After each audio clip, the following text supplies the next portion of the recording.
তিস্তা চুক্তি নিষ্পত্তি করতে কারিগরি দল পাঠাবে ভারত। যৌথ বিবৃতিতে নরেন্দ্র মোদীর ঘোষণা, 10 চুক্তি ও সমঝোতা স্মারক সই।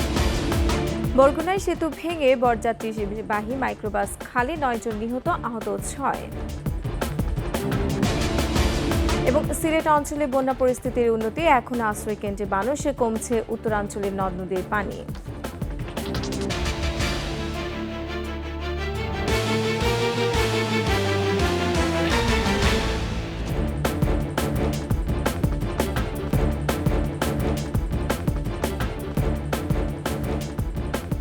শুনছিলেন ফার্স্ট সিকিউরিটি ইসলামী ব্যাংক পিএলসি সংবাদ শিরোনাম। আমন্ত্রণে 21 দেশের সংবাদে, সাথে আছে আমি রোমানা আমিন। দর্শক, 21 টেলিভিশনের সংবাদ একই সাথে সরাসরি দেখতে পাবেন আমাদের ফেসবুক পেজ www.facebook.com/2124 অনলাইনে। বাংলাদেশ ভারত সম্পর্ক ক্রমাগত আরও শক্তিশালী হচ্ছে জানিয়ে সে দেশটিতে সফররত প্রধানমন্ত্রী শেখ হাসিনা বলেছেন, বাংলাদেশ সবসময় ভারতের সঙ্গে সম্পর্ককে বিশেষ গুরুত্ব দেয়। আর ভারতের প্রধানমন্ত্রী নরেন্দ্র মোদী জানিয়েছেন, তিস্তা চুক্তি নিষ্পত্তিতে শিগগিরই বাংলাদেশে কারিগরি দল পাঠানো হবে। দুই সরকার প্রধানই মনে করেন, শেখ হাসিনার এই সফরের মধ্য দিয়ে দুই দেশের মধ্যে সম্পর্ক আরও উচ্চ মাত্রায় যাবে। ফারজানা শুভা জানাচ্ছেন বিস্তারিত। টানা তৃতীয় মেয়াদে সরকার গঠনের পর রাষ্ট্রীয় সফরে প্রধানমন্ত্রী শেখ হাসিনাকেই প্রথমবার আমন্ত্রণ জানিয়েছেন ভারতের প্রধানমন্ত্রী নরেন্দ্র মোদী। তাই দুদিনের এ সফরের গুরুত্বটাও বেশি। শনিবার দুপুরে হায়দ্রাবাদ হাউসে ভারতের প্রধানমন্ত্রী নরেন্দ্র মোদীর সঙ্গে একান্ত বৈঠক করেন বাংলাদেশের প্রধানমন্ত্রী শেখ হাসিনা। এ সময় অতীতের মতো সামনের দিনগুলোতেও বন্ধুত্বপূর্ণ সম্পর্কের মাধ্যমে আঞ্চলিক সমৃদ্ধির জন্য কাজ করার অঙ্গীকার করেন দুই নেতা। এরপর দ্বিপাক্ষিক বৈঠক হয়। বৈঠকে অন্যান্য পারস্পরিক স্বার্থ সংশ্লিষ্ট বিষয়ের মধ্যে রাজনীতি ও নিরাপত্তা, বাণিজ্য ও সংযোগ, অভিন্ন নদীর পানি বণ্টন, জ্বালানি ও শক্তি এবং আঞ্চলিক ও বহুপাক্ষিক সহযোগিতার বিষয়ে আলোচনা হয়। বৈঠক শেষে যৌথ বিবৃতি দেন বাংলাদেশ ও ভারতের সরকার প্রধান। জানান, দুই দেশের এবং জনগণের কল্যাণের জন্য আন্তরিকভাবে সহযোগিতা করার বিষয়ে সম্মত হয়েছেন তারা। আমাদের দুই দেশের এই ঘনিষ্ঠতা এবং বন্ধুত্ব এভাবেই গড়ে উঠেছে। আজকে আমরা দুই পক্ষ যে আলোচনা করেছি, অত্যন্ত ফলপ্রসূ আলোচনা আমরা করতে পেরেছি। বাংলাদেশে টানা 4 বারের প্রধানমন্ত্রী বলেন, উভয় দেশের শান্তিপূর্ণ ও সমৃদ্ধ ভবিষ্যৎ নিশ্চিতকরণে একটি রূপকল্প ঘোষণা করা হয়েছে। আমি মনে করি যে আমাদের দুই দেশের বন্ধুত্বপূর্ণ সম্পর্ক রেখে আমাদের কর্মপদ্ধতি নির্দিষ্ট করে আমরা যদি এগিয়ে যাই, অবশ্যই এই সুনির্দিষ্ট লক্ষ্য আমরা অর্জন করতে সক্ষম হব। ভারত সরকার প্রধান নরেন্দ্র মোদী জানান, তিস্তা চুক্তি সহ অন্যান্য বিষয়গুলো দ্রুত সমাধান করতে চায় তার দেশ। পাশাপাশি রংপুরে ভারতের সহকারী হাইকমিশন ও ই-মেডিকেল ভিসা চালুর ঘোষণা দেন তিনি। साथ मिलकर लोक कल्याण के अनेक महत्वपूर्ण प्रोजेक्ट्स को पूरा किया है। যৌথ বিবৃতির আগে প্রধানমন্ত্রী শেখ হাসিনা ও নরেন্দ্র মোদীর উপস্থিতিতে বিভিন্ন ক্ষেত্রে 10টি সমঝোতা স্মারক ও নথি সই করে বাংলাদেশ ও ভারত। এর আগে সকালে নয়াদিল্লির ফোর্ট কোর্টে রাষ্ট্রপতি ভবনে প্রধানমন্ত্রী শেখ হাসিনা এসে পৌঁছালে তাকে সাদর সম্ভাষণ জানান ভারতের প্রধানমন্ত্রী। এরপর প্রধানমন্ত্রী শেখ হাসিনাকে দেয়া হয় লাল গালিচা সংবর্ধনা ও গার্ড অব অনার। পরে প্রধানমন্ত্রী শেখ হাসিনা ও ভারতের প্রধানমন্ত্রী নরেন্দ্র মোদী লাইন অফ প্রেজেন্টেশনে দুই দেশের মন্ত্রিপরিষদের সদস্য, ঊর্ধ্বতন কর্মকর্তা ও বিশিষ্ট ব্যক্তিদের পরিচয় করিয়ে দেন। রাষ্ট্রপতি ভবনের সকল কর্মসূচি শেষে প্রধানমন্ত্রী শেখ হাসিনা যান রাজঘাটে ভারতের জাতির পিতা মহাত্মা গান্ধীর সমাধিসৌধে। পুষ্পস্তবক অর্পণ করে বিনম্র শ্রদ্ধা জানান প্রধানমন্ত্রী। ফারজানা শোভা, 21 টেলিভিশন, ঢাকা। বরগুনা সেতু ভেঙে বরযাত্রীবাহী একটি মাইক্রোবাস খালে পড়ে গেছে। এতে ওই মাইক্রোবাসে থাকা 9 জন নিহত হয়, আহত হয় 6 জন। দুপুরে আমতলী উপজেলার চাওড়া ইউনিয়নের হলদিয়া বাজার এলাকায় এই দুর্ঘটনা ঘটে। পুলিশ ও স্থানীয়রা জানায়, বেলা 2টার দিকে হলদিয়া ইউনিয়নের ঝুঁকিপূর্ণ সেতু দিয়ে একটি মাইক্রোবাস ও অটোরিকশা পার হওয়ার সময় সেতু ভেঙে যায়। এ সময় অটোরিকশার যাত্রীরা বের হয়ে আসলেও মাইক্রোবাসের যাত্রীরা বের হতে পারেননি। পরে স্থানীয়রা ও ফায়ার সার্ভিসের উদ্ধারকর্মীরা 9 জনের মৃতদেহ উদ্ধার করে। নিখোঁজ একজনের সন্ধানে উদ্ধার কাজ চালাচ্ছে ফায়ার সার্ভিস।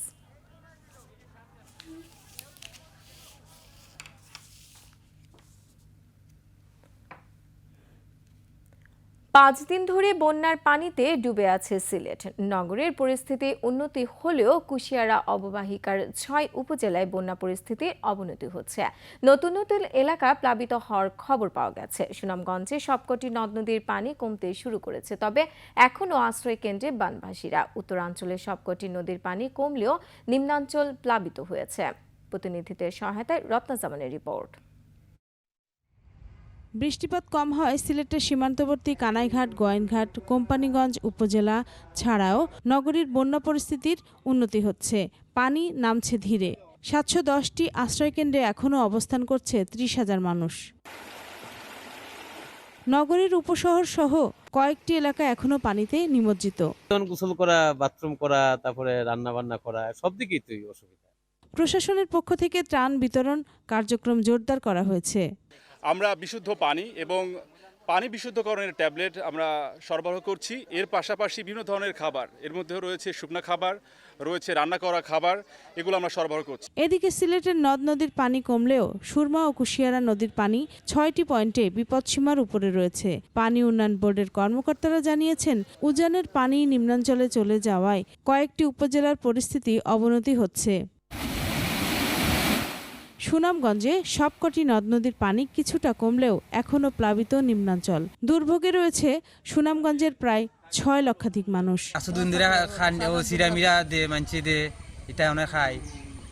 পানির উপরে আসলাম, ওখান পানির টেলায় আইছি আমরা, আইয়া এখানে আশ্রয় লইছি। ওখান তো আমরা বাড়ি বাজারে পানি কমছে না।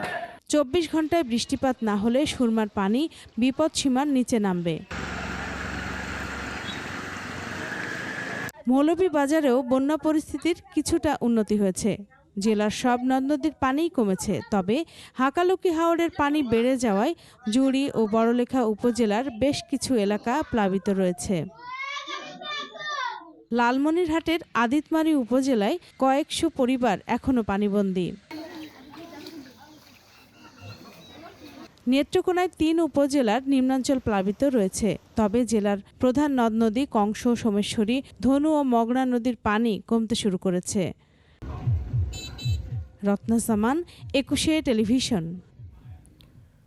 দর্শক, এই মুহূর্তে সিলেটের বন্যা পরিস্থিতির আরো খবর জানতে সরাসরি যাচ্ছি সহকর্মী ওয়েস খসরুর কাছে।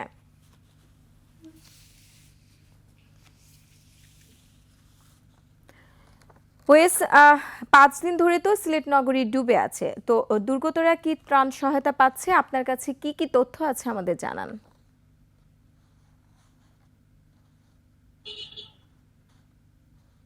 রুমানা, সিলেটের সার্বিক বন্যা পরিস্থিতি আসলে কিছুটা উন্নতি হচ্ছে, যেটি আগের খবরে আপনাকে জানিয়েছিলাম। এবং আমি এখন আছি সিলেট নগরীর যে বিশ্ব রোড এলাকা রহমান মার্কেটে। এখানে আসলে আগে ছিল কুমোর পানি, এখন অনেক পানি নেমে এসেছে এবং সহনীয় পর্যায়ে চলে এসেছে, যেখানে হয়তো আগামী 2 দিনের মধ্যে এই এলাকার বন্যা পরিস্থিতি অনেকটা উন্নতি হয়ে যাবে। মানে আমি আজকে আসলে সিলেটের গোয়াইনঘাট এবং কোম্পানীগঞ্জে বিভিন্ন এলাকা পরিদর্শন করে এসেছি এবং দেখেছি যে ওইসব এলাকায় আসলে বন্যা পরিস্থিতির উন্নতি হচ্ছে। তবে এখনো আশ্রয় কেন্দ্রে লোকজন রয়েছেন। কিছু কিছু লোকজন বাড়ি ফিরলেও প্রথম দফা যে ডল নেমেছিল সেই ডলে আসলে ব্যাপক ক্ষয়ক্ষতি হয়েছে বাড়িঘরের মানুষজনের মধ্যে। প্রস্তুতিটাও, বাড়ি ফিরে তাদের থাকার প্রস্তুতিটাও এখন একটি লড়াই বলতে হবে। আমি সিলেট সিটি কর্পোরেশনের আজকে যিনি মেয়র জনাব আনোয়ারুজ্জামান চৌধুরী, আজকে তিনি সিলেটের সাবেক মেয়র আরিফুল হক চৌধুরীকে নিয়ে সিলেট নগরী বিভিন্ন এলাকা পরিদর্শন করেছেন এবং যেসব এলাকায় জলাবদ্ধতার সৃষ্টি হয় সেসব এলাকাকে তিনি চিহ্নিত করেছেন। এবং দুই নেতা একসাথেই বলেছেন যে আসলে সিলেট নগরে যে অবৈধ স্থাপনা, সরা এবং খাল দখল করে যে অবৈধ স্থাপনা তৈরি করা হয়েছে, এ কারণে সিলেট নগরে জলাবদ্ধতার সৃষ্টি হচ্ছে।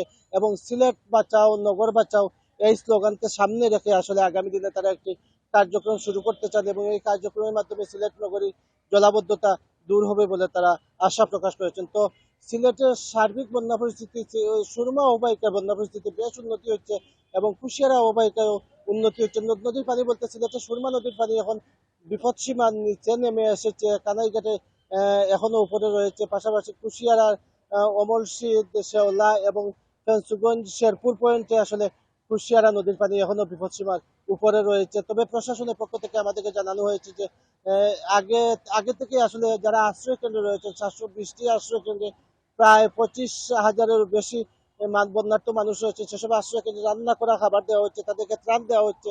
পাশাপাশি গতকাল থেকে তারা যে বিষয়টি করেছেন যে তৃণমূল পর্যায়ে যাতে ত্রাণ পৌঁছে এবং যারা পানিবন্দী অবস্থায় আছেন তাদের কাছে যাতে ত্রাণ পৌঁছে সে বিষয়টি তারা জনপ্রতিনিধিদের মাধ্যমে পৌঁছানোর চেষ্টা করছে। রুমানা, এই ছিল আমার কাছে সর্বশেষ বন্যার খবর। ওয়েস, আপনাকে ধন্যবাদ। দর্শক, সিলেট থেকে বন্যা পরিস্থিতির খবর জানাচ্ছিলেন সহকর্মী ওয়েস খুসরু। সংবাদ এই পর্যায়ে নিচ্ছি বিরতি, যখন ফিরছি তখন অন্যান্য খবরের সঙ্গে আরও থাকবে। 10 মাসের সার্বজনীন পেনশন স্কিমে নিবন্ধন 3 লাখ ছাড়িয়েছে। জেলাগুলোর শীর্ষে চট্টগ্রাম। আবার আমন্ত্রণ 21 দেশের সংবাদে। পৃথক সড়ক দুর্ঘটনায় 4 জেলায় 8 জনের মৃত্যু হয়েছে, আহত হয়েছে 9 জন। গোপালগঞ্জে ঢাকা খুলনা মহাসড়কের মুকসুদপুরের রিসাতলা সদর উপজেলার গোনাপাড়া মোড় ও কাশিয়ানী উপজেলার তিলছড়া এলাকায় পৃথক সড়ক দুর্ঘটনায় 3 জন নিহত ও 5 জন আহত হয়েছে। বাগেরহাটের ফকিরহাটে বাস চাপায় বাবা ও ছেলে নিহত হয়েছে। আশঙ্কাজনক অবস্থায় খলিলুর রহমানের স্ত্রী মিনু বেগমকে হাসপাতালে ভর্তি করা হয়েছে। মুন্সিগঞ্জের সিরাজদি খানের খারসুর তালতলায় ঢাকা নবাবগঞ্জ সড়কে যাত্রীবাহী বাসের ধাক্কায় সিএনজি চালিত অটোরিকশার 2 যাত্রী নিহত ও 3 জন আহত হয়েছে। নাটোরের লালপুরে প্রাইভেট কারের ধাক্কায় 1 নারী নিহত হয়েছে।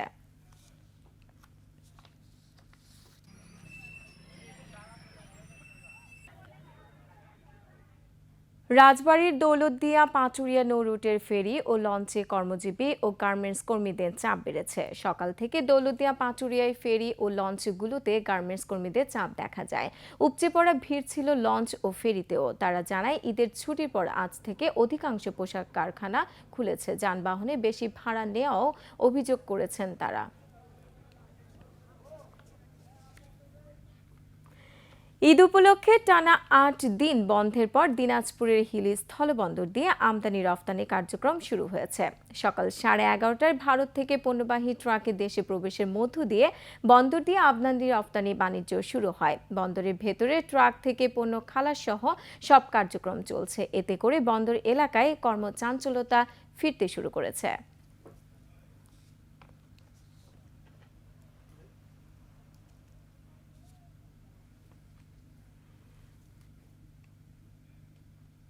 এবারে চট্টগ্রামের সংবাদ।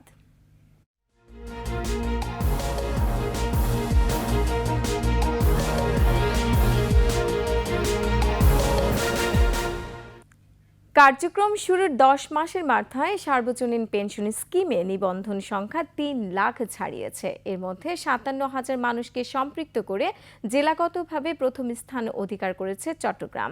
15 জুলাইয়ের মধ্যে এই সংখ্যা লক্ষাধিক ছাড়িয়ে যাবে বলে জানিয়েছে চট্টগ্রাম জেলা প্রশাসন। চট্টগ্রাম থেকে হাসান ফেরদৌসের রিপোর্ট, জানাচ্ছেন মহিমা পলি। বয়স্ক জনগোষ্ঠীর জন্য টেকসই নিরাপত্তা নিশ্চিতে 2023 সালের 10 আগস্ট সার্বজনীন পেনশন স্কিমের উদ্বোধন করেন প্রধানমন্ত্রী শেখ হাসিনা। প্রবাস, প্রগতি, সুরক্ষা ও সমতা নামে 4টি স্কিমে নিবন্ধনের সুবিধা চালু রয়েছে। এই স্কিমের সাথে সাধারণ মানুষকে সম্পৃক্ত করতে জেলা উপজেলায় চলছে ব্যাপক কার্যক্রম। জেলা উপজেলায় স্থাপিত জেলা প্রশাসনের বিভিন্ন বুথে মানুষ প্রতিদিনই ভিড় করছে। এর মধ্যে চট্টগ্রাম উপজেলা পর্যায়ে রাউজানের সর্বোচ্চ সংখ্যক মানুষ এই পেনশন স্কিমে সম্পৃক্ত হয়েছেন। এরপরে রয়েছে সীতাকুণ্ড উপজেলা। আমার পেনশনের টাকা দিয়ে আমি নিজে চলবো, এটাই আমাদের প্রত্যাশা। 17 কোটি মানুষের যদি সবাই করে, সবার উন্নয়ন হবে, দেশের উন্নয়ন হবে, সরকারের সুনাম হবে। মাসে মাসে পেনশনটা পাবো, ওইটার জন্য মাননীয় প্রধানমন্ত্রীকে ধন্যবাদ। এই পেনশন স্কিমে যুক্ত হতে চট্টগ্রামের মানুষের আগ্রহ বাড়ছে বলে জানান স্থানীয় প্রশাসনের কর্মকর্তারা। বিশেষ করে প্রবাসী অধ্যুষিত বিভিন্ন এলাকার মানুষ বেশি বেশি কার্যক্রমে সম্পৃক্ত হচ্ছে বলে জানান তারা। বিভিন্ন ওয়ার্ডে ওয়ার্ডে আমরা মানুষকে উদ্বুদ্ধ করেছি, মানুষ যে ব্যাপক সাড়া দিয়েছে। মানুষ বাংলাদেশের চট্টগ্রামের মধ্যে আমরা এগিয়ে এবং বাংলাদেশের মধ্যে আমরা পেনশন স্কিমের মধ্যে আমরা এগিয়ে আছি। চট্টগ্রামের জেলা প্রশাসক জানিয়েছেন, এর মধ্যে 57,000-এর বেশি মানুষ পেনশন স্কিমে যুক্ত হয়েছেন। 20 জুলাইয়ের মধ্যে লক্ষাধিক মানুষ এই স্কিমের সাথে যুক্ত হবেন বলেও আশাবাদ করছেন। 15টি উপজেলায় 57,000-এরও বেশি জনসাধারণ পেনশন স্কিমে রেজিস্ট্রেশন করেছেন এবং আমরা আশা করছি জুলাই মাসের 15 তারিখের মধ্যে 1 লক্ষ জনসাধারণ চট্টগ্রাম জেলাতে সার্বজনীন পেনশন স্কিমে রেজিস্ট্রেশন করবেন। জাতীয় পেনশন স্কিমের আওতায় আসা সারা দেশের মানুষের 20% চট্টগ্রামের বলে দাবি জেলা প্রশাসনের। সরকারি কর্মসূচি এগিয়ে নিতে ইউনিয়ন তথ্য কেন্দ্র, ভূমি অফিস সহ সব সরকারি অফিসে পেনশন স্কিমের রেজিস্ট্রেশন সেবা দেওয়া হচ্ছে বলেও জানান কর্মকর্তারা। মহিমা পলি, 21 টেলিভিশন। আর এরই সাথে শেষ করছি 21 দেশের সংবাদ। যাবার আগে ফার্স্ট সিকিউরিটি ইসলামী ব্যাংক পিএলসি সংবাদ শিরোনামগুলো আরও একবার। তিস্তা চুক্তি নিষ্পত্তি করতে কারিগরি দল পাঠাবে ভারত। যৌথ বিবৃতিতে নরেন্দ্র মোদীর ঘোষণা, 10 চুক্তি ও সমঝোতা স্মারক সই। বরগুনায় সেতু ভেঙে বরযাত্রীবাহী মাইক্রোবাস খালে 9 জন নিহত, আহত 6। এবং সিলেট অঞ্চলে বন্যা পরিস্থিতির উন্নতি, এখন আশ্রয় কেন্দ্রে মানুষ, কমছে উত্তরাঞ্চলের নদ নদীর পানি।